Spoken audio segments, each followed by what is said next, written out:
विद्याप्रदायिनी यस्यागस्त्यायते नाम विघ्नसागरशोषणे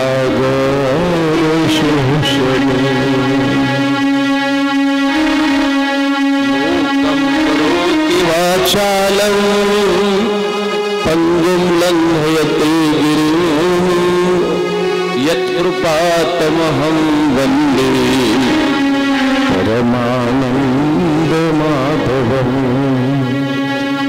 वर्णानामर्थसंधानां रसानां छन्दसामपि मंगलानां च कर्तारो वन्दे वाणी विनायको।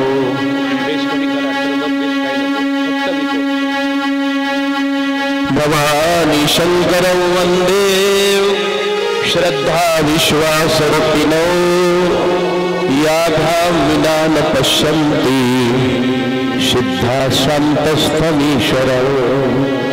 वन्दे बोधमयं नित्यं गुरुं शंकररूपिणौ यमाश्रितो हि वक्रो अपि चन्द्र सर्वत्र वन्दते।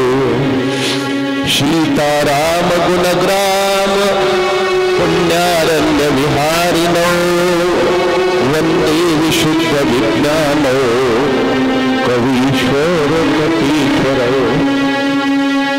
असं व्यवस्थित बसा. अरे कसं बसलात तुम्ही? वायर पूर्ण तास इकडे तोंड करा माझ्याकडं. तुम्ही इकडे धर का अलीकडे असं असं बसा. असं रांगेत बसा. तिरकं बसू नका. वायर पूर्ण पुरतंय वायर. असं करा. असं इकडं तसं ठरवू द्या. ठीक आहे बसा. सांडत नाहीत तुम्ही मागं बसा निवांत.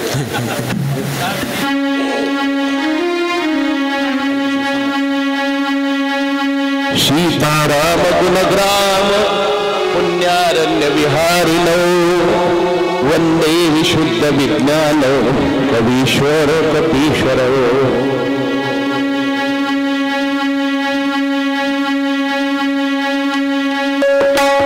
उल्लंघ सिंधु सलिलं सलिलं यशोकवह्निं जनकात्मजाया आदायते नैव ददाह लंकां नमामि ते प्राञ्जलिराञ्जनेयम्।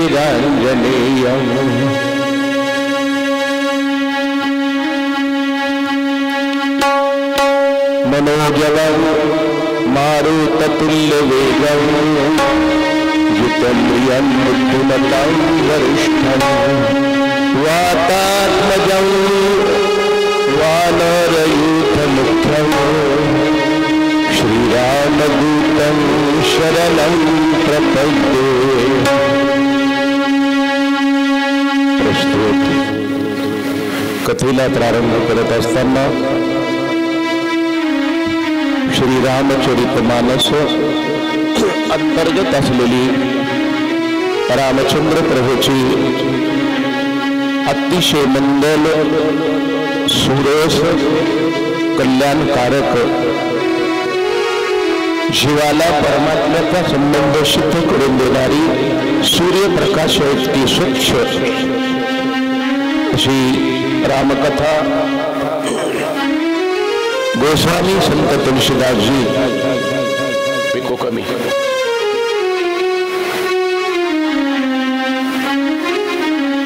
या रामचरित्राचं चित्रीकरण करतात. मुनिश्रेष्ठ याज्ञवल्क्यजी भरद्वाज मुनीला प्रयागराजावरती ही रामकथा ऐकवतात. काकवशुंडी नामक एक महर्षी आहेत. शिवप्रभूचे परम शिष्य परम सदशिष्य. त्यांनी पक्षांचा राजा गरुड त्यास ही रामकथा ऐकवली. कैलास पर्वतावरती भगवान शंकरजी सतीला या रामकथामृताचं पान घडवतात.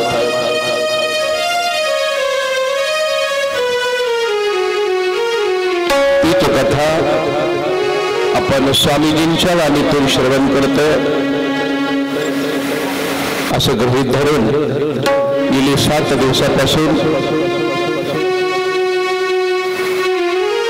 एका पुण्यशील पुरुषाच्या पुण्यतिथीचा औचित्य साधून चालू असलेला हा उत्सव आणि त्यामध्ये रामकथेचं हे आयोजन नियोजन आहे, ती कथा आपण श्रवण करतो।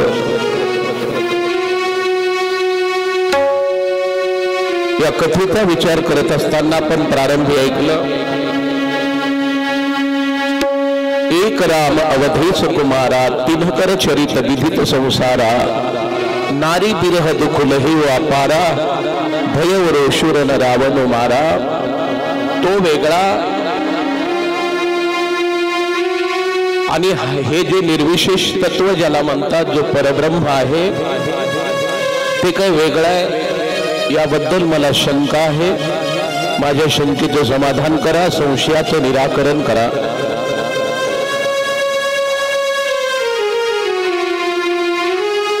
पुढे प्रकार जो घडला तो आपण गेली 7 दिवसात श्रवण केला।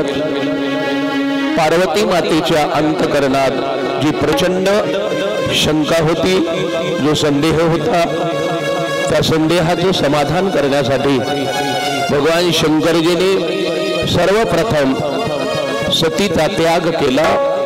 मध्ये घडलेली घटना आणि ज्यावेळेला दक्ष राजाचा संबंध संपवून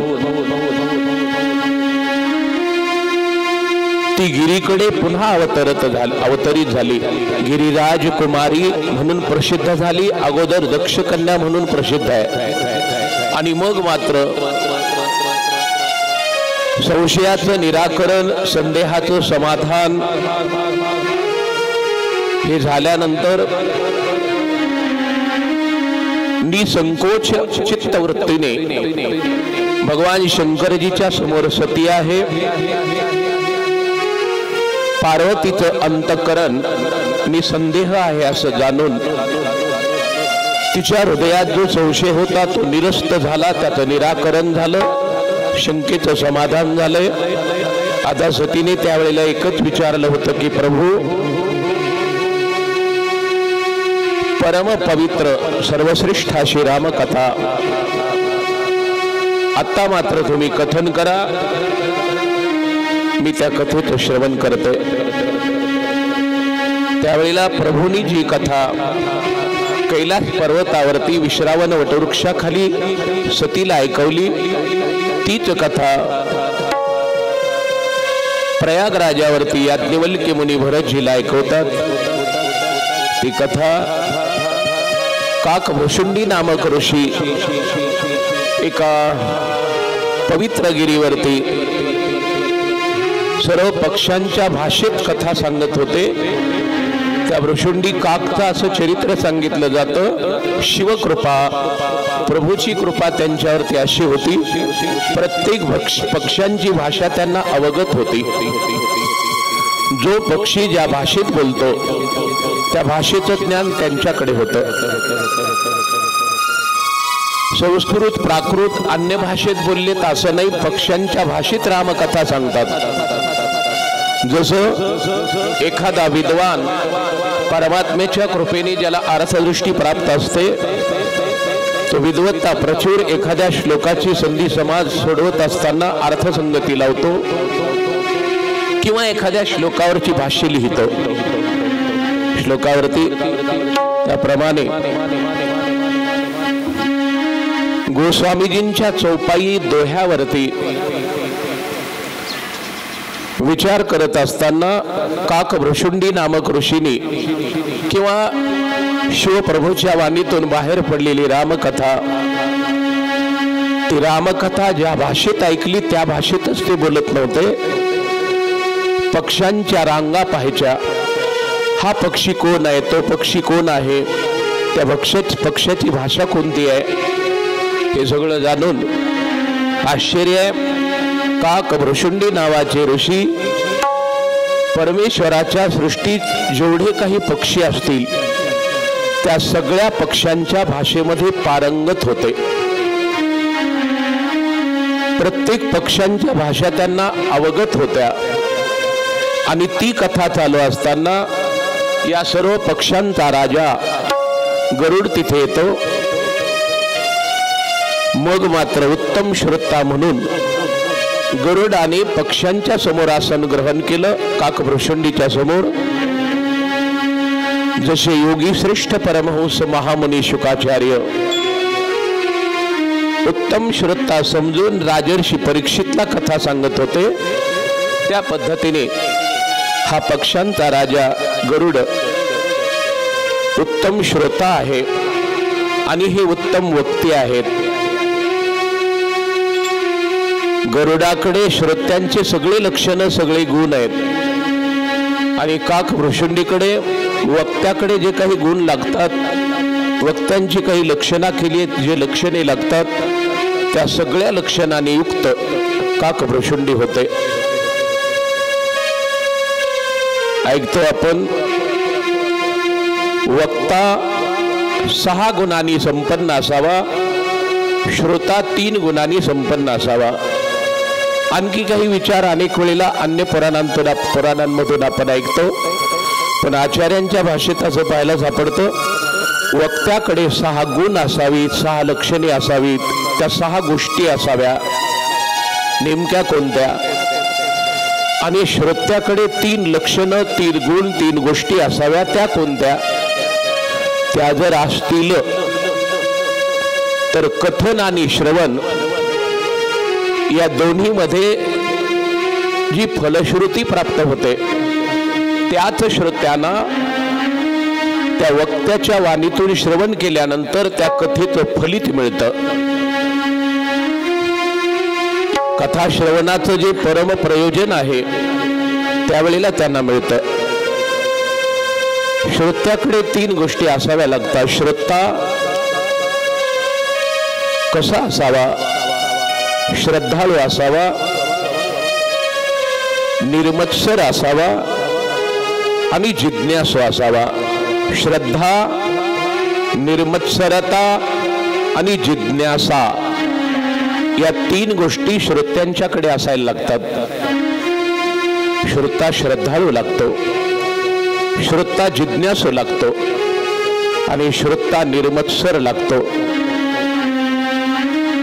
ज्या अधिकारी पुरुषांच्याकडून आपण श्रवण करतो किंवा पवित्र कल्याणकारक अशी प्रभूची कथा आपण श्रवण करतो, ते कथा श्रवण करत असताना या 3 लक्षणांचं तिथे संमिश्रण असावं लागतं. 3 गुणांचं.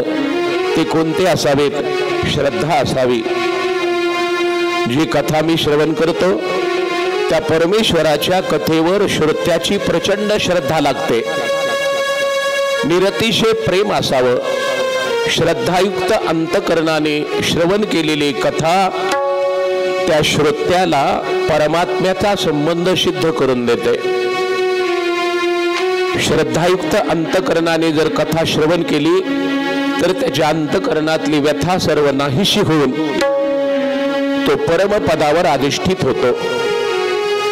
श्रद्धायुक्त अंतकरणाने कथा श्रवण केल्यामुळे त्या साधकाचा हरवलेला जो आत्मभाव आहे तो त्याला पुनश्च हस्तगत करून घेता येतो.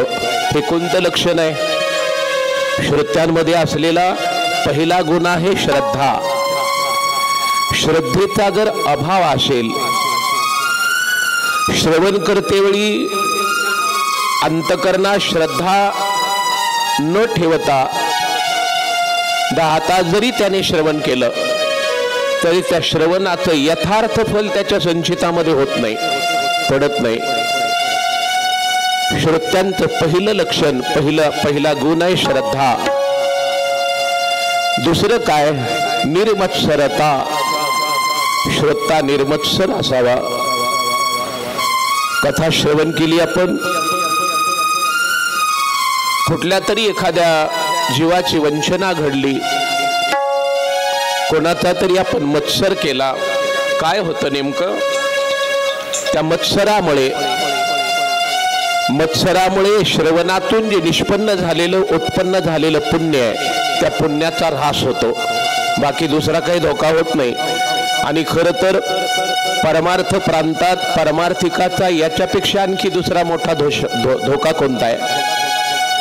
आपण कथा श्रवण केली, आपण सर्व श्रोतेच आहोत। आज तुम्हा सर्व परीक्षकांच्या समोर माझ्यासारखा सामान्य वक्ता अनभिज्ञ एखादा अल्पज्ञ कथा जरी करत असेल तरी आपण स्वामीजींच्याकडून कथा ऐकतोय असं गृहीत धरून कथा श्रवण करायची असते।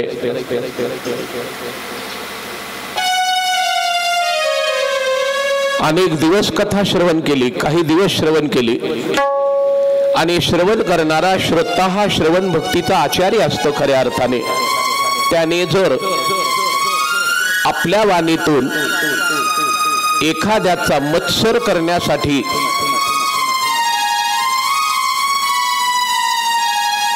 शब्द प्रणाली उच्चारली किंवा कोणाचा तरी एखाद्याचा मत्सर केला, त्याचा दुष्परिणाम असा होतो, कथा श्रवणाचं जे फल आहे ते दूर असू द्या, पण श्रवण केलेली जी कथा त्यातून निष्पन्न किंवा उत्पन्न झालेलं पुण्य काही क्षणात त्या पुण्याचा ऱ्हास होतो, नाश होतो, नाहीस होतं ते। म्हणून श्रोता श्रद्धाळू असावा, निर्मत्सर असावा आणि तिसरं लक्षण आहे जिज्ञासा, तो जिज्ञासू असावा। कथा श्रवण करून मला साध्य करायचे काय नेमकं? त्याला असं वाटावं लागतं की मी श्रवण भक्तीचा आचार्य आहे। राजा हिरण्यकश्यपूचे पुत्र भक्तश्रेष्ठ प्रल्हादजी त्रिभुवन ज्यांचं यश गातं, त्यांनी भक्तीचे जे 9 प्रकार सांगितलेत, श्रवणम, कीर्तनम, विष्णुस्मरणम, पादसेवनम, अर्चनम, वंदनम, दास्यम, सख्य, आत्मनिवेदनम, हे 9 भक्तीचे प्रकार आहेत। त्यापैकी पहिली भक्ती आहे श्रवण। वक्ता आपल्या दृष्टीने आणि श्रोता आपल्या दृष्टीने यामध्ये थोडासा कनिष्ठ श्रेष्ठ असा भेद आपण मानतो, पण कधीही श्रोता हा श्रवण भक्तीचा आचार्य आहे, तो श्रेष्ठच मानला जातो। नवविधा भक्तीपैकी पहिली भक्ती आहे श्रवण। ते श्रवण करत असताना श्रोत्याकडे जिज्ञासा लागते, मुमुक्षुता लागते। मी कथा श्रवण करतो माझ्या परमहित प्राप्तीसाठी। कथा श्रवणाचा हेतू आहे अंतकरणास शीतलता प्राप्त व्हावी, परमात्म्याचा अपरोक्ष साक्षात्कार व्हावा, या दृष्टीने मी कथा श्रवण करतो। आणि खरं तर आत्महित, परमहित, परमकल्याण साधून घेण्याची तीव्र लालसा, तीव्र इच्छा ज्याच्या अंतकरणात असेल त्याला म्हणतात जिज्ञासा। तो जिज्ञासू, श्रद्धा, निर्मत्सरात आणि जिज्ञासा या 3 गोष्टी श्रोत्याकडे असाव्या आणि 6 लक्षणाने युक्त वक्ता असावा। आता वक्त्याकडे 6 गुण कोणते असावे? अगदी थोडक्यात बोलतो, विरक्तो, वैष्णवो, विप्रो, वेदशास्त्र विशुद्धीकृत, दृष्टांत कुशलो, धीरो, वक्ता, कार्यो, अति निष्पृह, या 6 गोष्टी त्याच्याकडे असाव्या। वक्ता विरक्त असावा, वक्ता वैष्णव असावा, विरक्तो वैष्णवो, विप्रो वक्ता ब्राह्मण असावा, विरक्त वगैरे असू द्या, विप्र असावा, विरक्तो वैष्णव विप्रो। चौथी गोष्टी आहे वेदशास्त्र विशुद्धीकृत, सावकाश, तो वेदशास्त्रामध्ये पारंगत असावा, वेदशास्त्रात पारंगत असावा, वेदशास्त्र विशुद्धीकृत। 5वी गोष्ट दृष्टांत कुशलो, तो दृष्टांत कुशल असावा। श्रोत्यांना सिद्धांताकडे घेऊन जात असताना उत्कृष्ट दृष्टांताची नियुक्ती करणारा आणि सहज पद्धतीने साधकांना, श्रोत्यांना सिद्धांताकडे घेऊन जाणारा असावा, हे 5वं लक्षण। आणि 6वं आहे अति निष्पृह, तो निष्पृह असावा। कोणतीही कामना, आकांक्षा अपेक्षा प्राकृत दृष्टीने त्याच्याकडे नसावी. विरक्तो वैष्णव विप्रो वेदशास्त्र विशुद्धीकृत दृष्टांत कुशलो धीरो वक्ता कार्यवाती निष्पृह. असा योग त्यांच्याकडे घडून आलाय. बरं भरद्वाज मुनी बोला. हॅलो आवाज. हॅलो ऐका गावातील सर्व मंडळी ऐका. आज दररोजप्रमाणे आज सकाळीच रामायण कथा सुरुवात आहे. दुपारी नाही, दुपारी कीर्तन हे लक्षात ठेवा. तसेच सर्व गावकरी मंडळीला सूचित करण्यात येते की वाडी वस्त्या सर्व शिवारातील वस्त्यावरील व गावातील लोकांना चुलबंद आमंत्रण आहे याची नोंद घ्यावी. चला कथेला सर्वात आली महिला मंडळ.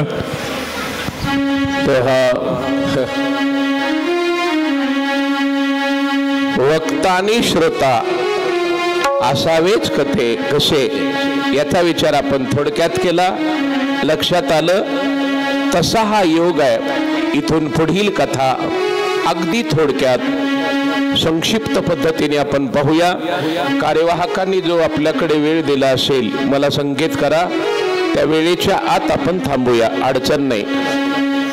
आणि आपला हा अखेर आहे. आज सगळंच आहे. पुन्हा प्रवचन आहे, पुन्हा काल्याचं कीर्तन आहे, त्यांचं ते गयापिंड प्रदान विधी आहे, वर्षश्राद्ध आहे आज. आणि ज्या पुण्यशील पुरुषाच्या निमित्ताने हा सोहळा चालू आहे त्या सोहळ्याची आज परिसमाप्ती आहे.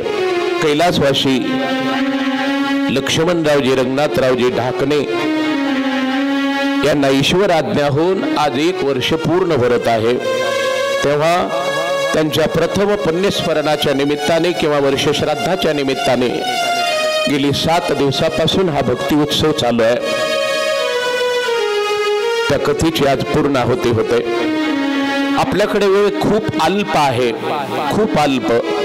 त्यामुळे समाज कथेचा विचार न करता का व्यास कथेचा न करता आपण समाज पद्धतीने कथा आज करणार आहोत. अगदी थोडक्यात संक्षिप्त विस्तार न करता. श्रोता आणि वक्ता महामुनी भरद्वाजजी आणि परमश्रेष्ठ मुनी महातपस्वी याज्ञवल्क्यजी प्रयागराजावरती कथा चालू. संहार्य जगताचे संहारक प्रत्यक्ष भगवान शंकर आणि विश्वजननी पार्वती वक्ता श्रोताच इथे त्यांची कैलास पर्वतावरती कथा चालू. आकर्षक गिरीवरती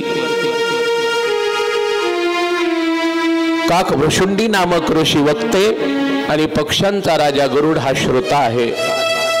उत्तम. तीच कथा आज आपण श्रवण करतो. लक्षात आलं श्रोत्याकडे 3 गोष्टी असाव्या: श्रद्धा, जिज्ञासा आणि निर्मत्सरता. वक्त्याकडे 6 गोष्टी असाव्यात. आता बऱ्याच वेळेला या गोष्टीचा अभाव असेल पण आपण त्यांच्याकडून कथा ऐकतो असं गृहीत धरावं लागतं.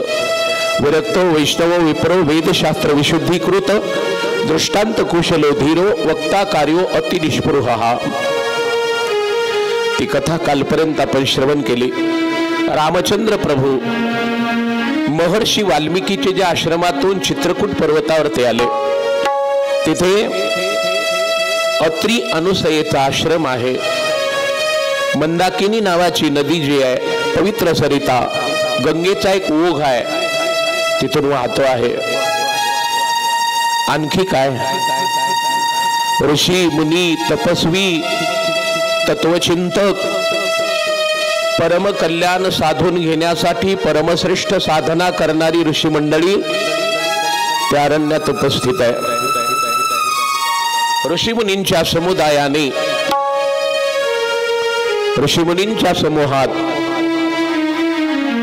बस तिथेच असा ठेवा, घ्या छंदात घ्या पण वर नको, शेवटचं सप्तक नको.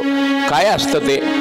सगळे ऋषीमुनी जपी तपी अनुष्ठानी हे तिथे उपस्थित आहेत. आणि झालं काय नेमकं? हे सगळे तिथे उपस्थित असताना प्रभूचं वास्तव्य तिथे आहे. काही काळपर्यंत राहणं झालं. विधिराज जनक विरक्त पुरुष भरतजी, सर्व अवधपुरीतील नगरवासी हे सगळे तिथे आले. कालपर्यंत आपण श्रवण केलं. अगदी धावत्या आणि थोडक्यात संक्षिप्त पद्धतीने आपण बोलूया. भरतजीला प्रभूंनी अवतार कार्याची अनुभूती दिली, नवे जाण करून दिली. भरता, बांधवा असं नसतं.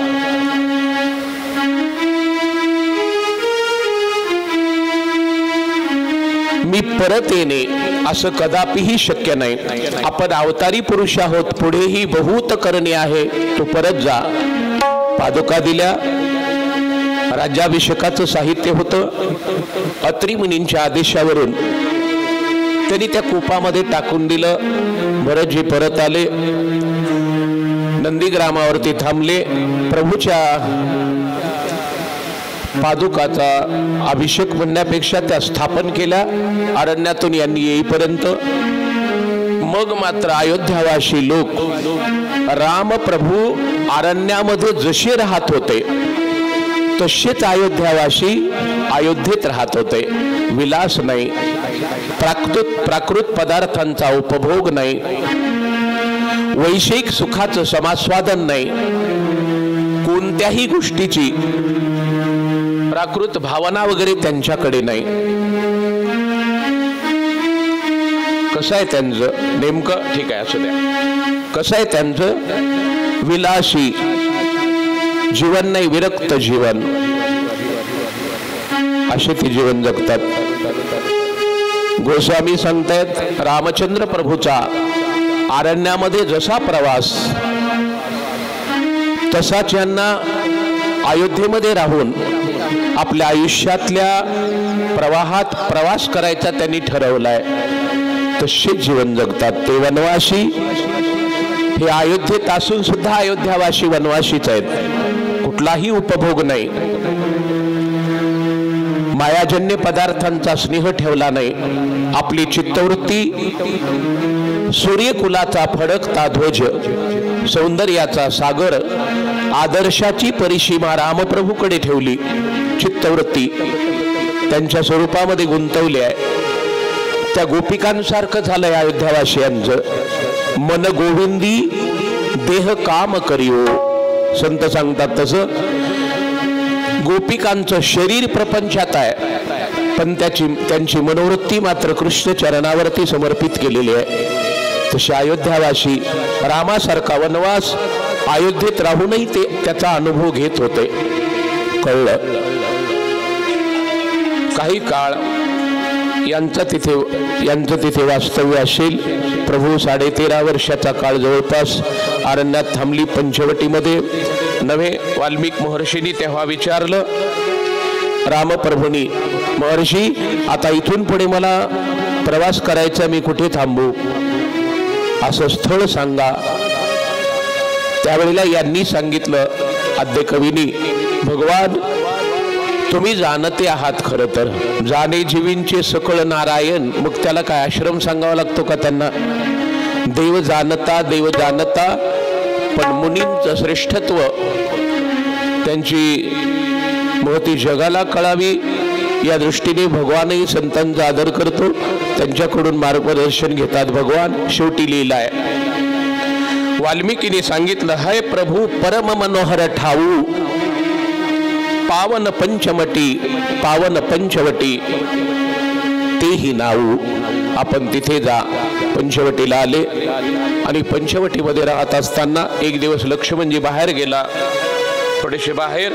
त्यावेळेला जानकी मातेला रामचंद्र प्रभू बोलतात, आपण चौपाया दोहे वगैरे याचा विचार न करता नेमकं त्यांचं बोलण्याचा आशय काय, पुढील कथा हे असं स्पष्ट बोलूया. त्यांनी एक सांगितलं, प्रभू बाहेर आहेत आणि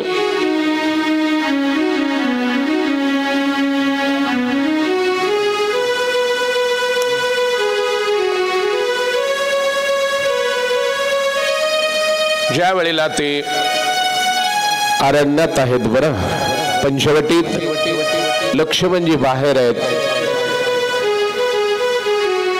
कंदमूल वगैरे आणायला गेलेली त्यावेळेला जानकीचा आणि रामचंद्र प्रभूचा संवाद आहे.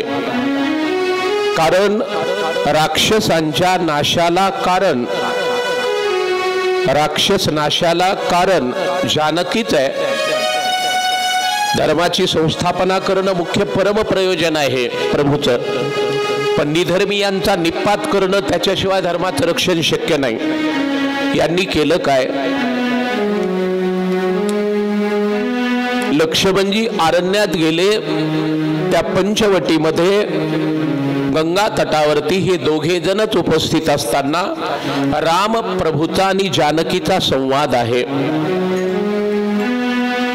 त्यांनी सांगितलं, जानकी, राक्षस नाश वगैरे इत्यादी हे कार्य आहे, पण या कार्याच्या पाठीमागचं कारण तूच आहेस. करावया राक्षसांचा घात, मी अवतरेन रमानाथ. रघुनाथ भगवान बोलतात, भावार्थ रामायणातली प्रभूची भाषा आहे. ज्या वेळेला आकाशवाणी झाली त्यावेळेला सर्व देवलोकांना भगवंतांनी सांगून ठेवलं होतं, करावं या राक्षसांचा घात, मी अवतरेन रघुनाथ. रमा मुख्य कलहा हेत, तिचे अंत निशाचरा. सीतेमुळे राक्षसांचा नाश होणार आहे, कारण ती निमित्त आहे, कारण आहे. कारणाविना कार्य घडत नाही, होत नाही. आपण अनेक वेळेला ऐकतो, जगदान यदिनो करता कुलालीन विना घटहा, चित्रकारम विना चित्रम स्वतैव भवेत तदा. अनेक कंच्याकडून आपण ऐकतोच, घट हे कार्य आहे, कुंभार हे कारण आहे, चित्र हे कार्य आहे, चित्रकार हे कारण आहे, जगत हे कार्य आहे, जगदीश्वर हा कारण आहे. तसं राक्षसांचा नाश वगैरे वगैरे हे प्रभूला कार्य करायचे, पण या कार्याचं कारण कोण आहे? या कार्याचं कारण आहे जानकी, सीता. आता उगी खरं तर थोडं अंतर्मुख होऊन कथा श्रवणही करावी आणि अंतर्मुख होऊन ग्रंथाचं अध्ययनही करावं. त्यावेळेला कळतं हे जे निष्कारण चिकित्सा वगैरे लोकांकडून होते त्याचं हेच कारण आहे. रामचंद्र प्रभू एवढे मोठे, पण त्यांच्या पत्नीचं अपहरण एखादा राक्षस करतो. या ज्या नको त्या लोकांच्या चर्चा असतात त्याचं हे कारण आहे, ते कथा श्रवण करते वेळेस अंतर्मुख नसतील किंवा ग्रंथ वाचन अध्ययन करते वेळेस सुद्धा अगदी मुळापर्यंत पोहोचले नसतील, हे त्याचं कारण असेल. जानकी हे काय आहे? जानकी हे कारण आहे, कारण. आणि बाकीचा विचार जर केला तर हे सगळं कार्य मानलं जातं. आपण ऐकलं की जगतान यदि नो करता कुलालीन विना घटाहा, चित्रकारम विना चित्रम स्वतैव भवेत तदा. राक्षसांचा नाश हे कारण, कार्य. आणि नाशाला कारण जर कोण असेल तर सीता आहे. करावया राक्षसांचा घात, मी अवतरेन रघुनाथ. रमा मुख्य कलहा हेत, तिचेनी अंत निशाचरा. भावार्थ रामायण तेच सांगतं, जानकी तुझ्यामुळे राक्षसांचा नाश आहे, त्यामुळे तू आता एक कर. या पंचवटीत लक्ष्मणजी बाहेर आहेत त्यावेळेला प्रभू सांगतात तो एक कर. काय करू? तो आता अग्नीमध्ये अनुप्रविष्ट हो, प्रवेश कर, अग्निरूप होऊन राहा. सीता मातेने अग्नीत प्रवेश केला.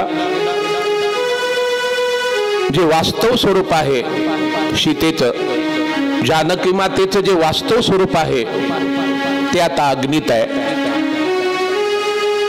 अग्नीमध्ये वास्तव स्वरूपाचा प्रवेश जानकी मातेच्या झाला. खरी सीता आता अग्नीमध्ये आहे. आणि हे जे कुटीय जे रूप आहे जानकीचं, ते जानकी मातेनं स्थूल देहात बदल घडवून वास्तव स्वरूप अग्नीत ठेवलं आणि मायावी स्वरूप धारण करून आता मात्र ती बसली त्या गुंफेत, कुटीमध्ये बसते. त्यावेळेला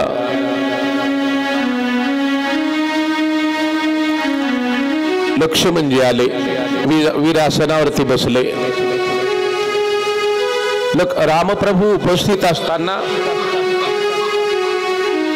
इकडे लंकेत काय चाललंय, पण त्यावेळेला त्यांनी त्यापूर्वीचा इतिहास आहे, शूर्पणखेला पाठवून दिले. शूर्पणखा आली, मम अनुरूप पुरुष जग माही नाही. बघा ती बोलते, माझ्यासारखा माझ्या स्वरूपाला अनुरूप असलेला पुरुष जगामध्ये दुसरा कोणी नाही. आज मला इथे बरं वाटतं, रामप्रभूला फसवण्यासाठी आलेली परमात्म्याला कसं फसवता येईल. पण निशाचरीला हे कळलं नाही. त्या अरण्यात आली आणि मग प्रभूशी ती बोलते, मी वर संशोधनासाठी अरण्यामध्ये प्रवास करते, काय करणार. माझ्या स्वरूपाला अनुरूप जुळता मिळता असा वर मिळाला नाही, म्हणून मी आतापर्यंत अविवाहित आहे. जाहीर खोटी भाषा बोलली तिने. खोटं खरं काय आत बाहेर जे आहे ते सगळं देवालाच कळतं. तो अंतरसाक्षी आहे. प्रभूने ओळखलं. माझ्याकडे तर माझी धर्मपत्नी आहे, समोर माझा बंधू आहे, तुझी आकांक्षा पूर्ण होईल, तू तिकडे जा. लक्ष्मणजीकडे गेली. आता आपल्याला जे बोलायचे ते असं बोलायचे, अतिशय संक्षिप्त, कारण आपल्याकडे वेळच नाही. गेली पुढे. त्यावेळेला त्यांनी हिला काय सांगितलं, सांगितलं बरोबर आहे. प्रभूचा संकेत होतोय लक्ष्मणजीला, तू माझ्याविषयी इच्छा करते, मी जीवनसाथी तुला असावा असं वाटतं, ठीक आहे, पण एक अडचण आहे, तुला सांगतो, मान्य असेल तर पुढचा विचार घेऊ शकतेस तू. ते माझे ज्येष्ठ बंधू आहेत, मी कनिष्ठ आहे. दुसरी गोष्ट, ती माझी भाऊजई आहे, नात्याने जसा असेल तसा मी आहे. आणि दुसरी गोष्ट आहे, मी जर तुला अंगना म्हणून अंगीकार केला तर तुला तिघांच्या सेवेमध्ये राहावं लागेल. तिघांच्या, रामप्रभूची, जानकीची आणि माझी. अशी सेवा बरे वाटते का तुला. त्यांनी जर तुझा अंगीकार केला तर मग मात्र त्यांच्या सेवेत असावं लागेल, माझा संबंध नाही, तू तिकडेच जा. आज 2-4 वेळेला झालं. प्रभूने वेळ न लावता संकेत झाला देवाचा. लक्ष्मणजीने शूर्पणखेची विटंबना केली. नाशिक नामक अवयवच नष्ट करून टाकला, घरानं फेकून दिला. म्हणून तरी सांगतात तिथे काय गाव नाही, त्यावेळेला कुठलं शहर नव्हतं, पंचवटी होती. शूर्पणखेतन पुराणामध्ये ज्याला नाशिक म्हणतो आपण साहित्यात, नाकाला त्याचं छेदन केलं, कर्ण आणि नाशिक, आणि जिकडे फेकलं गंगेच्या पलीकडे लक्ष्मणाने सहज टाकून दिलेले जे नाशिक पडलं, तिथे कालांतराने एका नगरीची वस्ती झाली, अर्थात वसलं गेलं गाव. आणि त्या गावाचं नाव शूर्पणखे. जिचं नाशिक शूर्पणखेचं पडले, तिथं नाशिकच हे गाव उभा राहिलं, शहर निर्माण झालं. पुढे गेली. खरदूषण यांना सगळी माहिती दिली, रावणाला माहिती दिली. 14,000 सेना घेऊन खरदूषण आले. प्रभूंनी त्यावेळेला पुरुषार्थ करायचा ठरवला. एकाच बाणात नव्हे, एकाच वेळात 10,000 14,000 रावणाची सेना या सगळ्या लोकांसह नष्ट केली. माहिती रावणाला मिळाली. आता मात्र तो तापसी, तो तपस्वी सामान्य नव्हे. रावण जाणू नये या गोष्टीला, फक्त विरोधी भक्तीचा आचार्य एवढंच आहे. आता मला युक्ती करावी लागेल. आपला दुश्मन जर आपल्यापेक्षा प्रबल असेल, एकतर त्याचं मानसिक खच्चीकरण करावं लागतं, नाहीपेक्षा मग कपट करस्थान, कपटेने शत्रू हो, हे शास्त्र सुद्धा आहे. कपट करावं लागेल. विश्वासघात करून संपवणे हे सुद्धा कपट कारस्थानातला एक भाग आहे, अंग आहे. रावण प्रवीण होता त्याच्यात. निघाला, मामाच्या घरी गेला, मारीच्याला माहिती दिली, आता सुवर्ण मृग बना. तिथे मोठा इतिहास आहे. मारीच्यानं रावणाला शास्त्र शिकवलंय, असं बरं नसतं. देवाशी वैर करणं, ज्याच्याशी तो वैर करतो तो कोण आहे ओळख बरं अगोदर. ते त्यांनी सांगितलं. खरं तर आज प्रवचन आपण द्यायची काही गरज नाही, मी जे सांगेल तेच ऐकावं लागेल. नाही ऐकाल तर मृत्यू पत्करावा लागेल. लागली शस्त्राला हात घालतो रावण. त्यावेळेला मारीचाने निर्णय घेतला.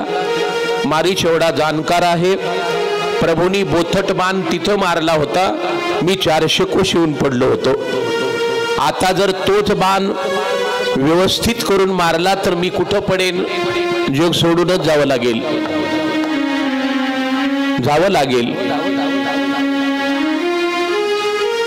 बिनु फर बाण राम तेही मारा, सतयोजन गा सागर पारा.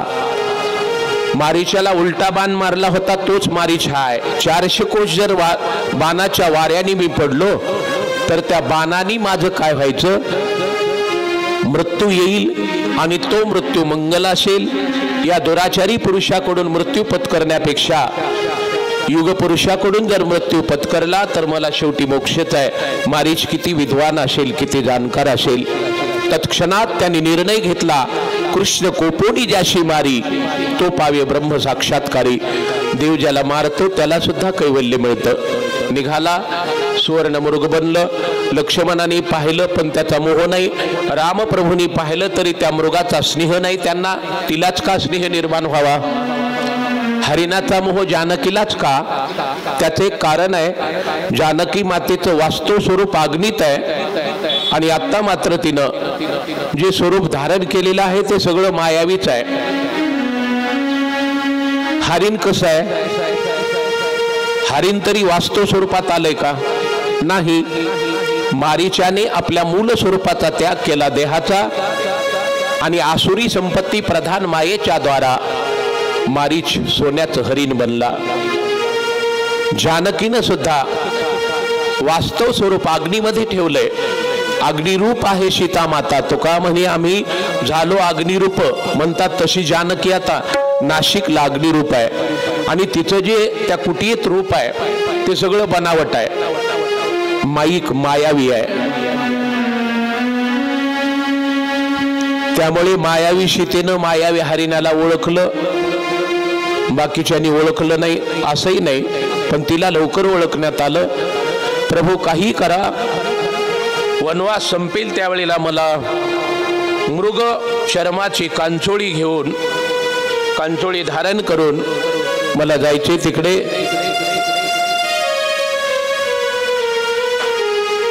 जाते वेळेस त्यावेळेला त्या मृगाचा वध करा. आकर्षक कांचनमय जे कातडी आहे त्याचं मला वस्त्र नवे, ती कांचोळी बनवून मला परिधान करायची इच्छा आहे. प्रभूंनी हे सगळं खरं तर नाटक म्हणायला काय अडचण नसेल की हे नाटकच आहे. हे सोंग धरी सारिले यारोपे आनंदे, नाटक असतो हा. तुमच्या माझ्या जीवनाला दिशा देण्यासाठी घडलेल्या घटना. आणि एवढं मात्र आहे, देवाचा नाटक जरी ऐकला तरी जीवाला मोक्ष मिळतो. परमात्म्याच्या नाटक श्रवणाने जीवात्मा मुक्त होतो, हे साधन आहे.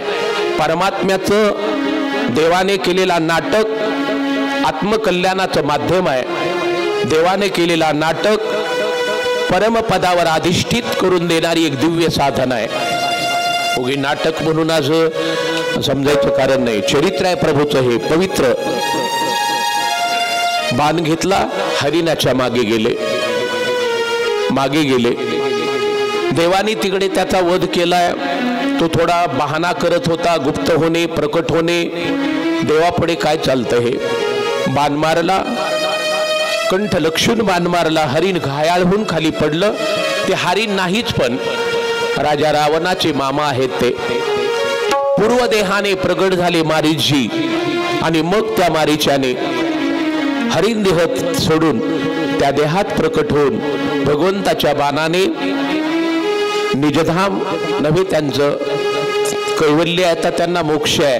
त्याला मारीच्याने प्रभूच्या चरणावरती मस्तक ठेवलं. रामचंद्र प्रभूचं स्वरूप दृष्टीने अवलोकन केलं. मी धन्य झालो भगवान, आपल्या बाणाने मला परमधाम आहे. मारीच मोक्षाला निघून गेला. प्रभूच्या स्वरूपामध्ये त्याला प्रवेश मिळाला.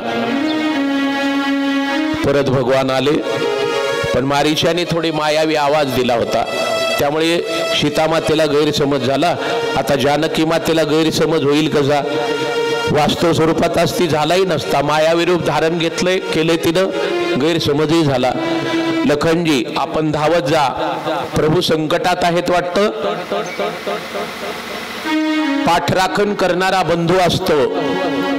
आपला भाऊ जर संकटामध्ये अडकला आणि बंधू जर शांत बसेल त्याला भाऊ कसं म्हणता येईल? तुम्ही जा, बंधूच्या आपत्तिकाला सहकार्य करण्यासाठी थांबू नका, ती तुम्ही निघून जा. त्यावेळेला जानकी बरीच बोलली, खूप बोलली. कारण काय असतं, या सगळ्या विचार आचाराच्या उच्चाराच्या गोष्टी आहेत. सगळं बदलतच जाईल. सांगितलं त्यावेळेला. लक्ष्मणजी म्हणतात या विश्वाचं अधिष्ठान जे आहे, निशाचराच्या संकटात तो अडकेल का? पण अध्यात्म ऐकायला सीता तयारच नाही. आता जायचंय पुढे लवकर, कारण राक्षस नाशाचं कारण आहे जानकी. जानकी महिला सुद्धा लंकेमध्ये लवकर प्रवेश करायचा आहे भगवंताच्या आज्ञेने. राक्षस कोण नेऊ शकतो सीतेला? कोण नेऊ शकतो? रावणाचा काय लाग आहे जानकी मातेचं हरण करण्याचा? वास्तव स्वरूपात अग्निरूप, मायावी रूपात पंचवटी त्या गुंफेत. लक्ष्मणजी गेले, वाटेत दोघांची भेट झाली. लक्ष्मणाच्या हृदयाला सीतेने कटू शब्दाची वाच्यता केलेली जखम आहे. घाबरायचं नाही, भावाचं सांत्वन केलं. परत येईपर्यंत हा संन्यासी बाबा होऊन आला. सीतेकडे भिक्षांदेही म्हणून याचना केली. जानकी मातेने आत या द्वाराच्या बाहेर अतिथीला यजमानाने दान करू नये. दाराच्या मध्ये एकतरी पाऊल घ्यावा आपल्या घराच्या गेटच्या मध्ये. त्याने सांगितलं आत मी प्रवेश करणार नाही, कारण यांनी रेखाटली होती, रेखा बाणाने रेखाटलं होतं. तीच लक्ष्मण रेषा आहे, याची ताकद नाही मध्ये जायची. आता लक्ष्मणाने त्या मातीवर जमिनीवर ओढलेल्या रेषेच्या पुढे जर रावण जात नाही तर जानकीचं हरण तो करेल का? रेषा उल्लंघन करण्याचं ताकद नाही, बळ नाही त्याच्याकडे. झालं काय? बाहेर यावं लागलं, दान दिलं. त्यावेळेला जानकीचं हरण केलं त्याने. त्याचा विचार फार करायचं काही कारण नाही. निघाले आणि जाते वेळेस प्रभू निघतात. अशा वेळेला वाटेमध्ये सीता यानात नेत असताना रावण आणि जानकी विलाप करते. तो आवाज एका गिधाडांच्या राजाने ऐकला होता. गृध्रराज जटायू आवाज ऐकला तरी गिधराज सुनी आरत बानी. याने पुन्हा त्या दोघांमध्ये घडले सगळं. असं सांगतात की रावणाला सुद्धा ज्याने कैलास उचललाय त्याला या जटायू पक्षाने भूमिदर्शन घ्यायला लावलं, जमिनीवर टाकून दिला युद्धात. हा प्रबल आहे माझ्यापेक्षा समजून. जटायू रामभक्त आहे. कपट कारस्थानच केलं रावणाने तिथे.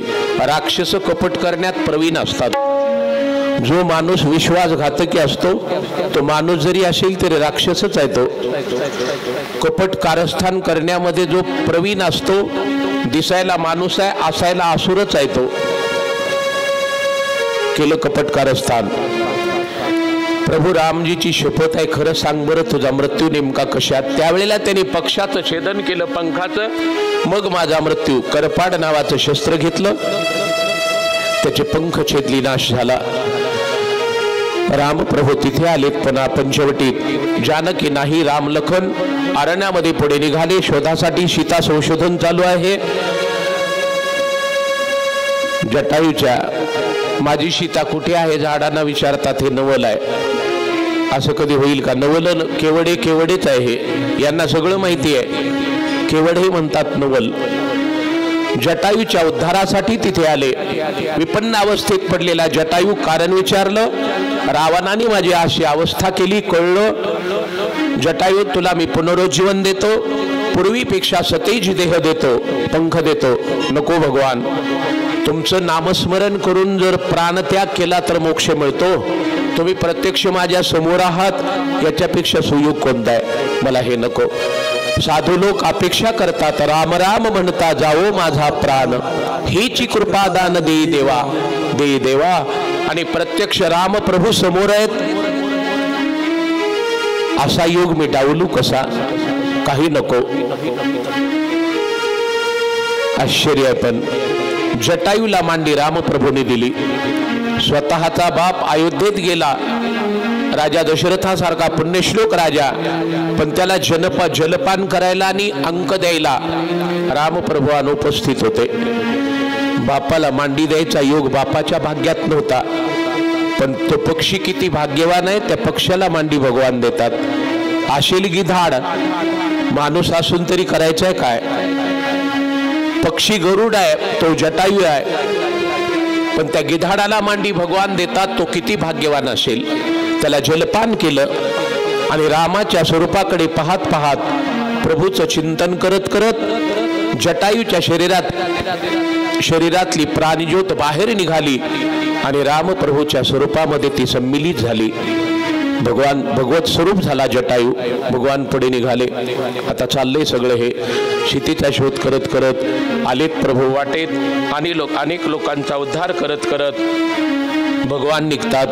आणखी हा जटायू आहे. एक कोणीतरी तपस्विनी तपश्चर्या करते यांच्या अवतारापूर्वी, तिचा उद्धार करायला तिकडे जायचे. सीता मातेचा शोध हे कारण आहे. हो, कारण आहे.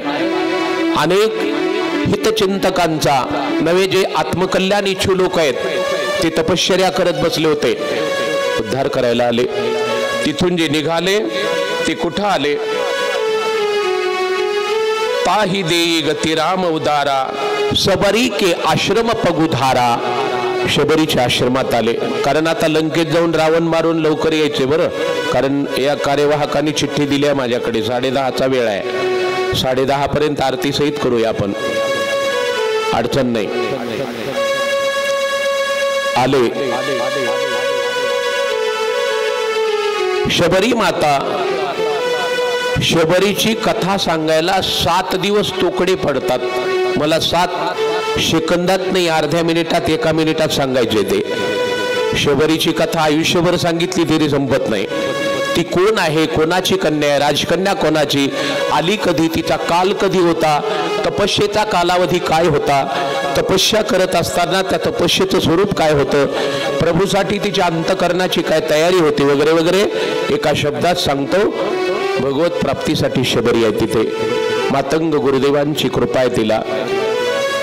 सगळे ग्रंथ पाठ करा, पण संताची कृपा नसेल तर तुम्ही सपाटच आहात. सद्गुरूच्या कृपेविना आपल्या जीवनाला परमहित नाही. गुरुबिन कौन बताये बाट, म्हणून तरी सद्गुरूच लागतो. सत स्वरूपाचा जो परिचय करून देतो तो सद्गुरू असतो, त्यांची कृपा लागते. तिला गुरुदेव मातंगाची कृपा होती, त्यामुळे ती कृतार्थ आहे. आज भगवान आलेत आणि भगवंताने त्यावेळेला वाटवाकडी करून तिथे येणे केलं. शबरीच्या आश्रमात आले. माता शबरीने पाहिलं, भगवान आलेत. द्रोण आहे, फळे भरून ठेवलेला, तयारीतच होती ती. तिच्या जीवनात काय काय घटना घडल्या, तपश्चर्या काय केली. तिचं लग्न ठरले, बापानं ठरवलं होतं. भिल्लांचा राजा शबर आणि त्या शबर नावाच्या राजाची कन्या शबरी आहे. ही काय साध्याची नव्हती, राजाची कन्या आहे ती, राजकन्या. बापानं ज्या वेळेला पशूंच्या आणि पक्ष्यांच्या सगळे समोर बांधूनच ठेवले होते तिच्या लग्न सोहळ्यात मेजवानी करायला. कारण भिल्लांचा आहार आहे पक्ष्यांचं मांस. माझ्या विवाह सोहळ्यासाठी शेकडो हजारो पक्ष्यांची जीवित हत्या होत असेल आणि त्यांच्या मांसाची पाकसिद्धी करून माझा बाप सगळ्या भिल्लांना अन्न संतर्पण करणार आहे. आग लागो या विवाह सोहळ्याला, म्हणून निघून गेली होती ती. निघून गेली होती. जी गेली ती हजारो वर्षापासून तिथंच आहे. आणखी रामाचा अवतारच व्हायचा होता, त्यावेळेस पासून तपश्चर्या चालू आहे. लौकिक सुखाचा भोग घेण्यासाठी, लौकिक सुखाचा भोग घेण्यासाठी आध्यात्मिक सुख जर दुरावत असेल तर त्या सुखाला घेऊन करायचे काय? आगी लागो तया सुखा, त्या सुखाला आग लागो. लग्न करायचं, 4-2 मुलांना जन्म द्यायचा, विषयातच खिचपत पडायचं आणि शेवटी मरायचं. नको. आली होती, त्याचं फलित, त्याचं फल, प्रयोजन, फलश्रुती तिला आज प्राप्त झाली. रामप्रभू वाकडी वाट करून तिच्यासाठी मुद्दाम आले. ऋषीमुनी डोक्याच्या जटा बगलीत घेऊन चालतात तरी त्यांच्या स्वप्नात नाही तो. आणि या भिल्ल शबरीकडे भगवान आपणहून आलेत. तिची सर्वांगीण शुद्धी झाली होती. आले तेव्हा शबरीने फळे दिली, भगवंताने भक्षण केली. मोठा इतिहास. द्रोणाने त्या प्रसादाची मानहानी केल्यासारखी लक्ष्मणजींनी केली. माझ्या संतश्रेष्ठ शबरीचा प्रसाद भावालाही द्यावा म्हणून उरलेले 4-2 बोरं तसा द्रोण त्यांना दिला होता. पण शबरी ज्या वेळेला उभी आहे समोर, रामप्रभू तिच्या समोर उभी आहे झोपडीच्या, शबरीच्या नक्षिकांताकडे, नक्षिकांत हे लक्ष्मण पाहत बसला होता. यांच्याकडे सारखा विकल्पच आहे. काय प्रभू आहेत, किती भाव विभोर झाले तिच्यासाठी. नखापासून डोक्यापर्यंत जर पाहिलं, स्नान हिनं कधी केलं असेल, तिच्या शरीरावर बघा मालिन्य किती आहे. अशा मलिन स्त्रीनं आपल्या दातांनी कुरतटलेली बोरे भगवान खातात म्हणून त्या लक्ष्मणजीला घृणा आली होती. पण नेमका तिच्याकडे पाहूनच यांना चिळस आली आणि तिनं चाकलेली फळं तू भक्षण कर, हा प्रसाद आहे म्हणून त्यांच्या हातात दिली. आणि शबरीच्या बोलण्यामध्ये गुंतले भगवान. तोपर्यंत लक्ष्मणजीनं मागे हात केला आणि तो द्रोण फेकून दिला. आता याला वाटलं असेल मागे हात केला, नागराजालाही कळलं नाही त्यावेळेला, पण यांना काय कळणार नाही, पटकन कळलं. त्यावेळेला त्यांनी मानसी शाप ज्याला म्हणतात आतल्या आतून दिला. बघा अन्य रामायणात कथा येते, त्यावेळेला त्यांनी मानसी शाप दिल्यासारखा दिला आतून. लक्ष्मण, आज जरी माझ्या शबरी मातेच्या प्रसादाची तो विटंबना केली, लक्षात ठेव, तू टाकून दिलेला जो द्रोण आहे तिथे द्रोणागिरी पर्वत तयार होईल आणि तिने चाखलेली बोरं त्याच्या वनस्पती तयार होतील. असा खात नशील तर तसं खावं लागेल तुला संत प्रसाद. शक्ती लागेल, हृदय घायाळ होईल, तेव्हा जखम होईल. त्याच वेळेला तो उठशील, हनुमान बाबा जाईल. माझ्या हाताने तो प्रसाद घेतला नाही, माझ्या मारुतीच्या हाताने तो नक्की घेशील बरं. हनुमानजी तो त्याच्या वली तयार होतील प्रसादाच्या. शबरीच्या प्रसादाची वनस्पती आहे ती. तुझ्या जखमीत तो रस ओतावा लागेल. तोंडात घेत नसतील, हृदयात घे. आता एकदम तिथपर्यंत पोहोचू दे, तोच प्रसाद घेशील, त्यावेळेला तो उठशील. तसंच झाले लक्ष्मणजीला. शबरी म्हणते, देवा जाऊ नका, माझ्या देहाची व्यवस्था लावा, नवी मला स्वरूपात घ्या. अगोदर खूप झालं आपल्यासाठी मी इतका काळ काढला. शबरीच्या योगाग्नीने तिने स्वतःचा त्या सतीसारखं झालंय. दुसऱ्या दृष्टीने एक प्रवाद आहे, सगळे काष्टी जमा केली, चिता रचली वगैरे, शबरीच्या देहाला अग्नी दिला. तिच्या देहातून ज्योत निघाली, महाज्योतीत विलीन झाली, प्रभू स्वरूप झाली ती, भगवत स्वरूप. स्वतःच्या बापाला अग्नी द्यायला हजर नाहीत, पण शबरीच्या देहाला अग्नी भगवान देतो. किती भाग्यवान आहे. म्हणून माणसं काही असतील त्यांच्यापेक्षा हे भिल्ल श्रेष्ठ, गिधाडासारखे जटायू श्रेष्ठ, जटायूसारखे. पुढे भगवान आणि शबरीने मार्गदर्शन केलं होतं. प्रभू आता सरळ जा, ऋषमुख नावाचा पर्वत आहे, तिथे 5 भक्तश्रेष्ठ बसलीत, नळ, नीळ, जांबवान, हनुमान, सुग्रीव. तिथे आले भगवान ऋषमुख पर्वतावरती. सीता मातेने त्यांच्याकडे काही अलंकार टाकली होती, परिचय झाला. ठीक आहे सुग्रीवा, तुला मी तुझ्या संकटातून दूर करतो, नंतर माझ्या संकटाला तुझं सहकार्य असू दे, तुझ्या शेनीत असू दे, वानरांचं. ही भगवंताची लीला आहे, देवाचं चरित्र आहे हे. वाली सुग्रीवाच्या संग्रामात आता तिथेच का राहत होता, वाली त्याला नष्ट करायला येत होता, तिथं का गेला नाही, त्याच्या पाठीमागचा काय हेतू आहे, ती सगळी कथा आपण ऐकतो. यांचा शाप आहे मातंगाचा. तपश्चर्या करत होते त्यावेळेला एक दैत्य त्यांच्याकडे आलेला होता. त्याची शिर कापून टाकून दिलेलं होतं, त्याचं रक्त अंगावरती पडलं, शाप दिला इथं वालिया येईल तर नष्ट होईल वगैरे, अशी बरीच कारण असतील. संग्रामात पुष्पहार गळ्यात दिला, वालीचा नाश केला, सुग्रीवाचा विजय दिला करून दुराचार्यांचा निपात करण्यासाठीच अवतार आहे. बंधूची भार्या आपल्याकडे ठेवतो, एवढा मोठा अधर्म करतो तर देव त्याच्यासाठीच आलेला आहे. नाश केला, भगवान पुढे निघाले. नाही, सुग्रीवाचा त्याचा नाश करून सुग्रीवाला राज्याभिषेक केला आणि मग सीता कार्यासाठी निघाले संशोधन. त्यावेळेला हा राजा होता, सगळ्या वानरांना पाचारण केलं, त्याच्या 4 तुकड्या तयार केल्या. भगवान आता एक करा, पण प्रवर्षण नावाच्या पर्वतावर तुम्ही थांबा. वानर करतील प्रयत्न, 4 दिशेला 4 जातात. एक तुकडी अशी आहे त्यामध्ये सर्वश्रेष्ठ बलवान आहेत. हनुमानजी, जांबवानजी, वालीपुत्र अंगदजी, राज्य दिले यांना. तारेचा शोकाचं निवारण केलं, अंगदाला युवराजपद दिलं, सोबत अंगद गेला, सुग्रीव गेले नाहीत. हे करत करत पुन्हा यांनाही वाटेमध्ये काही संकट येतात, अडचणी. कोणीतरी स्त्री तपस्विनी जेव्हा भेटते, तिने मार्गदर्शन केले. सागरावरती येतात, जटायू पक्षाचा बंधू संपाती, त्याची माहिती होते, परिचय होतो. जटायूची माहिती मिळाली, तुझ्या भावाचा खून खरं तर रावणानेच केलाय बरं नाश. आता मी राक्षस राजाच्या नाशासाठी तुम्हाला सहकार्य करतो. सूर्यमंडळात गेलो तेव्हा मी असा पांगळा होऊन पडलोय, तिथपर्यंत पोहोचणं मला शक्य नाही. मार्गदर्शन करतो. बघा बरं, ते पहा ती श्रीलंका, ते अशोक वृक्ष आणि अशोक वाटी खाली, अशोक वृक्षाखाली सीतामाय बसलेली मला इथून दिसते. हे सगळे चर्चा करतात वानर. अरे 400 कोश सागर आहे, त्याच्या पलीकडे लंका आहे, आणि हा तर म्हणतो ते बघा सीता, तो पहा रंजनागार, तो पहा श्रीलंकेचा मुख्य भाग, तो रावण, ती मंदोदरी, हे विभीषणाचं गृह, कुंभकर्ण तिथं पहा झोपलेला आहे. कसं चाललंय याचं? त्याचं एक कारण आहे.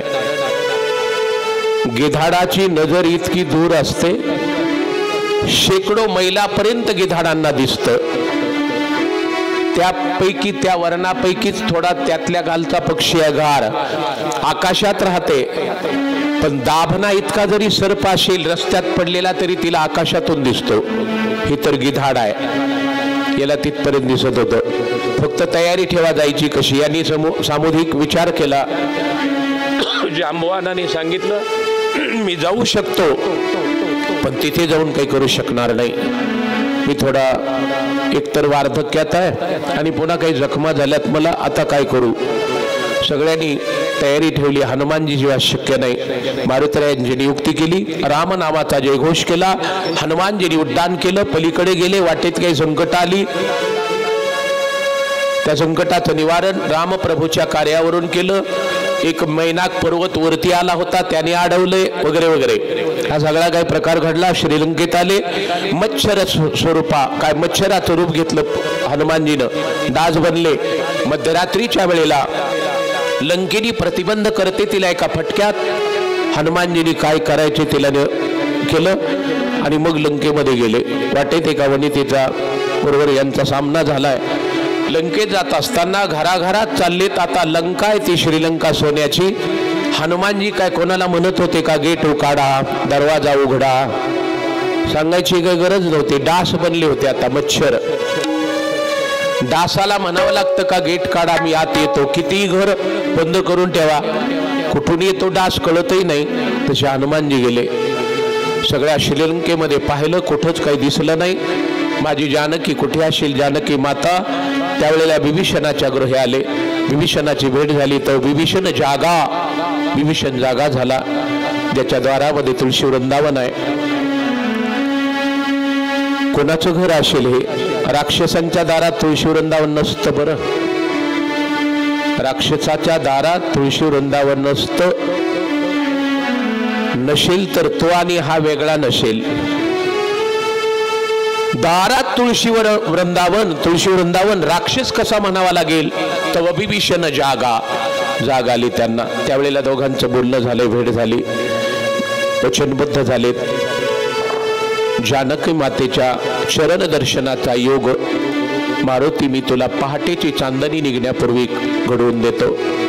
फक्त मला सूर्यास्तापूर्वी उद्याला रामचंद्र प्रभूच्या चरण सौभाग्याचा योग दे. अनाभाका झाल्या वचनबद्धता. सीता मातेची भेट झाली. मग प्रभूंनी त्यांना प्रवर्षण पर्वतावरून इकडे येतेवेळेस राम नामांकित मुद्रिका दिली होती. ते पुढे प्रकार झालेत. ते सगळ्या फलोद्यानाचा नाश केला, अक्षय कुमाराचा नाश केला, रावणाच्या मोठ्या मुलाचा, त्या मोठ्या मुलात पराक्रमी मुलाचा. इंद्रजी शिल्लक आहे. पुढे काय व्हायचं ते झालं. अनेक वनरक्षकांना यमसदनाला पाठवून दिलं, धुमाकूळ करून टाकला. सीता मातेकडे गेले, जानकी मातेची भेट झाली. त्यावेळेला त्यांनी एका पानाच्या आड थांबले होते. मग सीता त्यावेळेला विशोक करत होती. नक्षत्रांनो, एखादं नक्षत्र माझ्या अंगावर तुटून पडा बरं. आता मला प्रभूचा वियोग सहन होणार नाही. 6 महिने भरायला थोडी शिल्लक आहेत. आता भगवान येणार आहेत आणि आज लवकर तर आपण लवकरात लवकर आणणार आहोत. सगळंच लवकर आहे आपलं. त्यामुळे मी चौपाई म्हणणार नाही ना कुठल्या दोह्याचा विचार करणार नाही. आपल्या हातात राहिलीत 20 मिनिट. झालंय काय नेमकं. त्यावेळेला प्रकार घडला. संतप्त आहे जानकी प्रभू भेटीसाठी. विरह अग्नीने तिचं हृदय जळतंय. भगवान, त्यांचा वियोग आहे मला. ताऱ्यांनो, नक्षत्रांनो, एखादं नक्षत्र माझ्या अंगावर तुटून पडा आणि माझा देह भस्मसात करा बरं. मारुतरायांना सहन झालं नाही. मी बोलू कसा. हातात जी मुद्रिका होती ते टपकन सीता मातेच्या पुढे ठेवली, टाकली.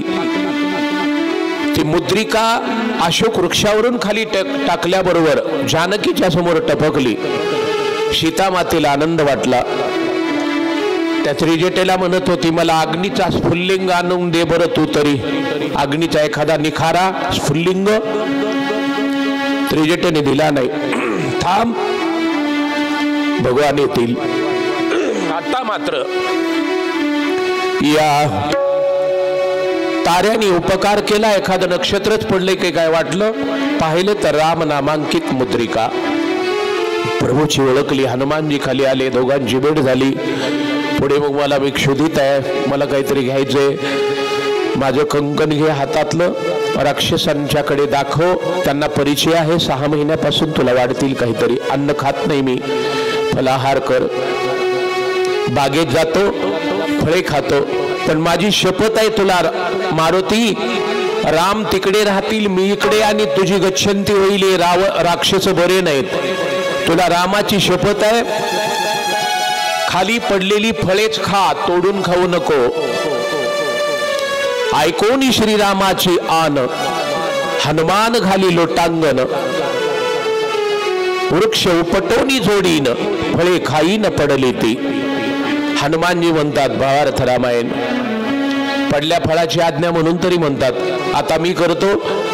दुष्ट राक्षसांनी ती फळं तोडवली असतील, त्यांना स्पर्श झाला असेल. पडलेली फळे मी खाणार नाही. सीतेची तर रामाची शपथ घालून सीतामातेने सांगितले पडलेलीच फळे खा. आता काय करू. जातो, पक्व दशेला आलेलं फळ सोटमुळी सहित उपटतो. स्वच्छ जागेवरती जाऊन आपटतो. मग पडलेली फळे खातो. आता काय अडचण आहे का. वृक्ष उपटोनी जोडीन, फळे खाईन पडली ती. अशी फळे खाल्ली. पुष्ट झाले. लंकेत प्रवेश झाला. रावणाच्या समोर आले. चर्चा झाली. उद्धटपणा याचा जाणार नाही. माझं वचन हा ऐकणार नाही. रामप्रभूला शरण निघणार नाही. घनघोर युद्ध केलं तेव्हा भयंकर अनेक राक्षसांचा नाश केला. आता त्या जटायूच्या घाताची याला परिचिती होती. तुझं मरण कशात. पुच्छ पेटवलं की मी मरणार. तसंच केलं. लंका जाळली. सीतामाईचा निरोप घेतला. पलीकडे आले. सगळे वानर मिळून प्रवर्षण पर्वतावर गेले. भगवान वानरांनी पुन्हा सागरावर आले. पलीकडे जायचे कसं. जांबवानाला विचारलं. एक पर्याय आहे. आता पूल तयार करावा लागेल. पुराणातली भाषा शेतू. शेतू बांधा. कुणी बांधा? जामवंताने सांगितलं एक करता का? ऋषींचं वरदान आहे नल नीलाला. त्यांनी जर टाकला की दगड पाण्यावर तरेल असं ठरलंय. पुढे केलं. वानरांनी पर्वत आणून द्यायचे दगड, यांनी पाण्यात सोडायचे तरायचे. भल्या भल्यांना गाठतोय पण हे 4-2 अक्षर पाठ करणारा कळेल तर लवकर येतो अभिमान. ती बाकीच्यांचं सोडा. यांना वाटलं बघा बरं, नवल अहंकाराची गोठी, विशेष न लगे अज्ञानापाठी, सज्ञानाची झोंबे कंठी, नाना संकटे नाचवी. त्या समुद्रामध्ये संध्याची पळी बुडवावी आणि संध्या पळी वर काढावी. त्या पळीला जेवढं पाणी लागले तेवढं सुद्धा मेलो तरी आपल्याला कळणार नाही. पाणी शिल्लक राहील तेवढं. तरीही असं होतं. मग यांना वाटलं बघा आमच्या हाताने पाशांतरतात, सगळाच पूल बुडाला पाण्यात. जेवढा बांधून ठेवला होता तेवढा. हनुमानजीला सहन झालं नाही. नम्रताशील हनुमानजी तिथे आले आणि या दोघा जणांना अक्कल शिकवली. नळ निघाला. काय ताकद आहे आपली. राणीची या पाले खाईरा, झाडपाना खाणारी आपण लोक. आपली काय शक्ती आहे. सोडा अहंकार. माझ्या प्रभूच्या नामाची शक्ती ती आपल्याकडे आहे. तुम्ही कोण पाण्यावर तारणार. उगी त्या देव ते लोक दगडाचे देव तुम्ही टाकून देत होता ऋषींचे.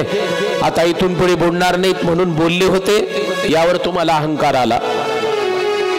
काय करू मारुती. उतरली यांची सगळी आता नळनीराची. हनुमानजींनी सांगितलं एक दगड घ्या, रा अक्षर काढा, दुसरा घ्या, म काढा, 2 दगड जोडा आणि पाण्यात सोडा तरतील. तसेच केले. 400 कोसाचा पूल तयार झाला. त्याद्वारा भगवान लंकेत आले आणि श्रीलंकेत येऊन श्रीलंकेत आल्याबरोबर रामचंद्र प्रभू वानर आले की लागलीच त्यांनी रावणाच्या राजभवनात प्रवेश केला. आजच घे सूचक कुठं केला प्रवेश. त्यावेळेला त्यांनी श्रीलंकेत प्रवेश केला नाही. सुबेल नावाचा एक पर्वत आहे त्या पर्वतावर प्रवेश केला आणि पर्वत शिखरावरती जाऊन राहिले.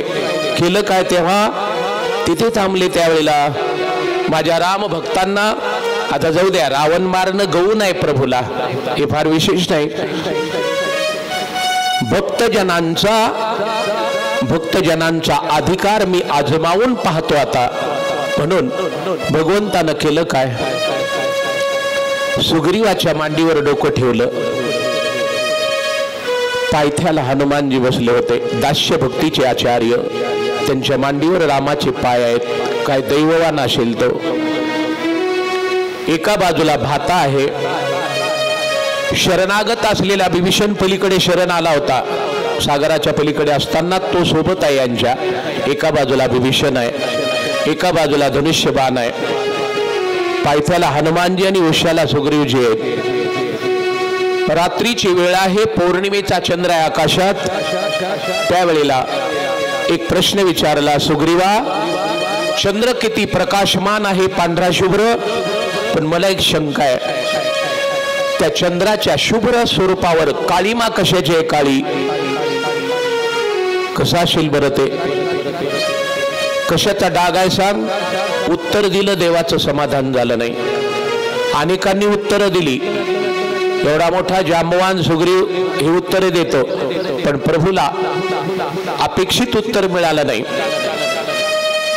कोणी म्हणे कडासन मारलंय त्याला, कोणी म्हणे तोरण आहे, कोणी म्हणे पृथ्वीची छाया पडली.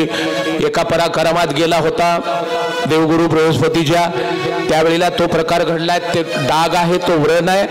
भगवंताचं समाधान नाही. त्यावेळेला शेवटी हनुमानजी शांत होते. आता हे तर सगळे श्रेष्ठ आहेत, पण हनुमानजीचं श्रेष्ठत्व काही वेगळं आहे. आपण उदाहरणाने पाहतो. उदाहरण, मृग नक्षत्रातला पाऊस पडला, बेडकांची गर्दी असते ओरडण्याची, त्यावेळेला कोकिळा शांत असते. हनुमानजी शांत आहेत. विचारलं, मारुती आता तुझ्याकडून मला उत्तर अपेक्षित आहे. एवढा प्रकाशमान चंद्र पण त्याच्या हृदयावर काळा डाग कशाचा, कशामुळे लांछन आहे त्याला सांग बरं. हनुमानजी शांत आहेत. प्रभूला मनपूर्वक प्रणाम केला आणि विचारलं तेव्हा प्रश्नाचं उत्तर दिले एका चौपाईतून. हनुमंत सुनहु प्रभु शशी तुम्हारा निजदास तब मूर्ति विदूर बसशी सोई श्यामता भास. तो डाग नाही, ती काळीमा नाही, तो कलंक नाही. तुमची प्रतिमा सावळी आहे भगवान, तुम्ही श्यामल कांतीचे आहात. त्या चंद्राच्या हृदयावर काळा डाग नाही, तो राम भक्त आहे, तुमचा भक्त आहे. भक्ताच्या अंतकरणामध्ये तुमची प्रतिमा, तुमचं स्वरूप असतं. तो काळा डाग नव्हे, खरं तर डागच आहे, तो कलंकच आहे, ती काळीमाच आहे. पण काळीमा सुद्धा हनुमानजीला श्रीराम दिसले. यालाच म्हणतात दोषही गुण वाटतो ज्यांना तो साधू आहे. हे समस्तही श्री वासुदेव याच्यासाठी आहे. ईश्वरच सर्व भूतानाम या बोधापर्यंत पोहोचले. ते तुमचं स्वरूप आहे. ते चंद्राच्या हृदयावर असलेल्या कलंकाचा, काळ्या डागाचा, काळीमेचा सुद्धा हनुमानजीला प्रभू स्वरूपाचा परिचय आला. ते माझे श्रीराम आहेत असं समजतो. झालं, तयारी झाली. तुकड्या तयार करण्याचं कारण नाही. आता सर्वजण हा वर्दी दिली पुढे. सेवकांनी दूतांनी माहिती दिली. घनघोर युद्ध तेव्हा राक्षसांनी वानरांचं दुसऱ्या दिवशी सुरुवात झालं. किती दिवस झाले, कसे झाले, कशा कशा पद्धतीने झाले विचार करण्यापेक्षा एका शब्दात आपण बोलूया. त्यावेळेला त्यांचं असं घडलं, तिथे घनघोर युद्ध, इंद्रजित लक्ष्मणाचं युद्ध जेव्हा आहे, त्या भावार्थ रामायणात शक्ती मारली कुणी लक्ष्मणाला? रावणाने. इथे गोस्वामींनी सांगितली की इंद्रजिताने शक्ती मारली. असेल ते असो, आपण कोणतेही गृहीत धरूया. इंद्रजिताने शक्ती मारली. लक्ष्मणजी घायाळ झाले. हनुमानजीला तिकडे पाठवलं. वनस्पती आणली, रस जखमेमध्ये ओतला. लक्ष्मणजी जागे झाले. त्यांना उचलून हनुमानजीने इकडे आणलंय. पुन्हा दुसऱ्या दिवशीच्या युद्धामध्ये इंद्रजिताचा नाश केला. लाख मुलं, 1.25 लाख नातू हे सगळे संपवले. कुंभकर्णाचा वध झोपेतून त्याला उठवले, रामाने केला. राम युद्ध झालं, त्याच्यामध्ये रावणाचा नाश केला. अमृत कूप होता जो होता तो त्यावेळेला त्यांनी संपवला. रावणाचा निपात झाला. राक्षसांचा नाश करून सात्विकता ज्यांच्याकडे ते शिल्लक होते लागलीत पुन्हा तिने वेगळ्या युक्तीने जानकी मातेला अभ्यंग स्नान काय घालायचे ते घालण्यात आलं. विभीषणाचा राज्याभिषेक केला. कुबेरापासून आणलेलं जे पुष्पक विमान होतं आता ते कुबेराकडे आलं. झालंय काय, पुन्हा भगवान अयोध्येकडे निघाले. अंतराळाने जात असताना निघाले विमानात बसून, यानात बसून. त्यावेळेला सर्वजण निघाले. विभीषणाला आता राज्य दिलं जे, आणि इंद्रदेव तिथे आले होते. सगळ्या देवांना बंधनमुक्त केलं. रामा प्रभू तुमची काय सेवा करू? अमृताचा वर्षाव कर. अमृताचा वर्षाव केला. पण एक चमत्कार झाला. राक्षस होते तेवढे नष्टच झाले. जेवढे वानर होते त्यांना पुनरुज्जीवन मिळालं. आणि सगळे वानर राक्षसाकडून मारले गेले होते ते सजीव झाले. त्यांना घेऊन अयोध्येकडे निघाले. हनुमानजी सांगतात, प्रभू आता आपण अयोध्येकडे निघालोय. माझी एक विनंती आहे. ऋष्यमुख पर्वत वाटेत लागणार आहे. माझी आई आहे होती ती खूप दिवसापासून, मला दर्शन घडलं नाही. तर 2 मिनिट विमान खाली उतरविता का? हरकत नाही. विमान खाली उतरलं. हनुमानजीची इच्छा आईच्या दर्शनाची. त्यावेळेला अंजनी आणि रामप्रभूचा संवाद झाला. हनुमानजींनी विनंती करून एक सांगितलं होतं, सगळं सांगा, सर्व सांगा, पण रामाचा खून वध मी केला एवढं सांगू नका बरं. एवढं सांगू नका प्रभू. मी आज्ञा करत नाही, विनंती करतो. कारण माझी आई माझा धिक्कार करेल. रामाला ते प्रभूला कार्य का तू करायला सांगितलं, एवढं कष्ट का दिले? पण बोलण्यात काही आठवणच राहिली नाही यांना. यांनी अगोदरच सांगितलं होतं, काय सांगू? ऐसा प्रतापी गहन सकळ भक्तांचे भूषण. अहिमहीकडे आम्हाला नेलं होतं, तिथून आम्हाला परत आणलं, अक्षय कुमाराचा नाश केला, लंकेत दहन केलं, रावणाची विटंबना केली, सीतेची शुद्धी केली. अंजनी काय तुझी कुशी धन्य आहे, अशा मारुतीरायाला तू जन्म दिला. हे सांगत सांगत शेवटी सगळे कुणी मारले आणि रावण कुणी मारला सांगायचं नव्हतं, पण पटकन सांगितलं. रावणाचा नाश मला करावा लागला, पण विजेसारखी कडाडली अंजनी. धिक्कार असो या मारुतीचा, धिक्कार. रावण मारायचे कष्ट तुम्हाला का दिले मारुतीने, याचा धिक्कार असो. धिक्कार धिक्कार. त्यावेळेला रामप्रभू सांत्वना करतात, विधीने त्याचं मरण माझ्या हस्ते होतं, तरी ऐकायला अंजनी तयार नाही. त्यावेळेला यांचा वेगळाच प्रकार झाला. प्रभूचं जाणलं यांनी. मग अंजनीनं त्यावेळेला सांगितलं, भगवान मी का बोलते सांगते. याला जन्म देण्यासाठी मी काय तपश्चर्या केली असेल मला माहिती असेल. सांगतात अन्य पुराणात, अंजनीने त्यावेळेला आपल्या शरीरातल्या दुधाची धार मारली त्या पर्वतावर, तर ऋष्यमुख पर्वताला छिद्र पाडून ती धार पलीकडे गेली. असं दूध पाहून बाजून याला वाढवलंय. याने रावण मारू नये, समाधान केलं अंजनी मातेचं. प्रभू म्हणतात ठीक आहे. यान पुढे निघालं.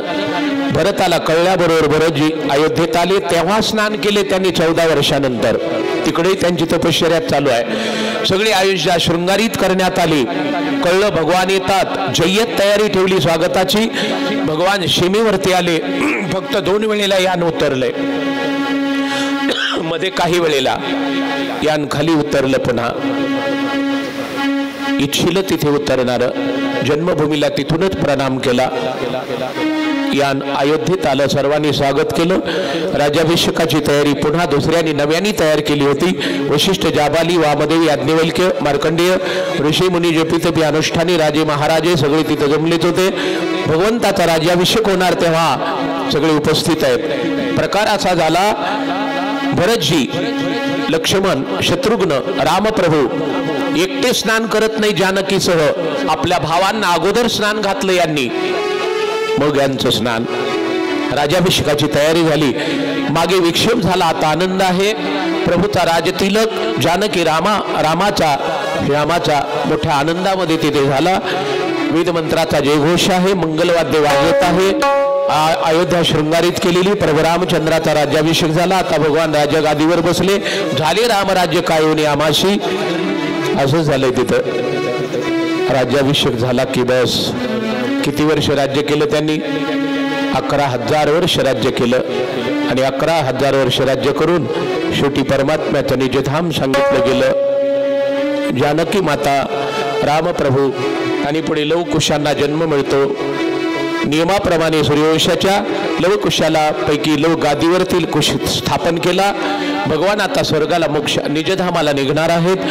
त्यावेळेला परमात्म्याने आपलं निजधाम होण्याच्या पूर्वी जानकी म्हणते, आपल्या पूर्वी मी अगोदर मूल स्वरूपामध्ये जाते. मुद्दल स्वरूप, निर्गुण स्वरूप हे मुद्दल स्वरूप असतं. त्या स्वरूपामध्ये जायचं ठरलं. असं विचार करता करता राजभवनाच्या समोर अशी पृथ्वीला एक मोठी भेग पडली. भेग. आणि त्या भेगातून एक देवी रथावरती बसून पृथ्वीतून वर आली. जानकी मातेने रामचंद्र प्रभूचं अखेरचं दर्शन घेतलं. मुलांना आशीर्वचन दिलं. लवकुश राजगादीवर आहेत. अयोध्येचं राज्य ते सांभाळणार. यांना प्रभूची आज्ञा झाल्याबरोबर रामचरणाचं चरणास वंदन करून त्या रथावरती बसली जानकी. आसन आहे ते, रथ नव्हे तो आसन आहे. घेऊन आलेली देवी त्याच्यावरती बसली. प्रभूचं स्वरूप पाहत पाहत यांची आज्ञा झाली की पटकन ते आसन जानकीसह खाली गेलं. जमीन जशी होती तशी झाली. भगवंताचं निजधाम झालं. शियावर रामचंद्र भगवान. आणि मग यांनी पुढे राज्य केलं. यांचं राज्य पुढे चालू राहिलं. पण अयोध्येचे लोक राम केले सकळीक. अयोध्येसह प्रभूचं निजधाम असाही विचार. त्याचा लक्षणीय अर्थ वेगळा. सर्व रामस्वरूप आपल्या स्वरूपामध्ये सामावून घेतले. भगवंताचं निजधाम झालंय. कुंडली कवरदारी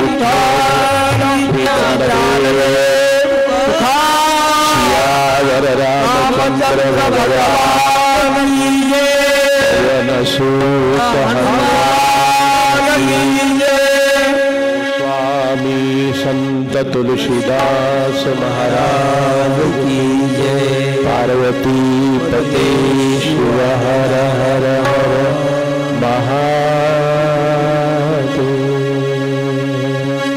आपली कथा संपली बघा. पुढील सांगा सूचना घ्या. माई कथा काय सांगायचे बघा. आरती करा. यजमान बोलवा. बोलवा.